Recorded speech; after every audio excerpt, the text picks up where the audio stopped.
કે જેથી અવાજ કરું તેથી તું ઊભી ન રેજે એક ઘડીએ. એનું કારણ હું? માતાજી છો, તું તો વેલી આવ કે મોડી આવું, મને એ તારા ઉપર એટલો તો ભરો હોય ને કે તું તારી દે. પણ હું ઈ આદમી નથી માં કે વાત વાતમાં હું એમ કહું કે એ મયરો તારી લે, એ માં તારી લે. મોટરસાયકલમાં પંચર પડે ને તમે માતાજીને યાદ કરો એમ નહીં. તમારા મોબાઈલની ડિસ્પ્લે તૂટી જાય ને તમે યાદ કરો એમ નહીં.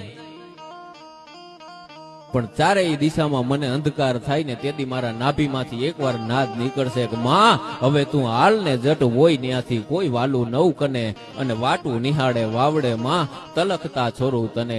જેથી અવાજ કરું, જેથી ભીર પડે તેથી તું ઊભી ન રેજે એક ઘડીએ. ધાબરી લઈ દોડજે રવરાય લાજુ રાખવા, તું વખત વેલી આવજે ને આગળ દાદે લખ્યું કે જે આંગણા કદી જોવા નહોતા ત્યાં જાંચવા જવું પડ્યું. બોલો શ્રી મોમાય માતની જય.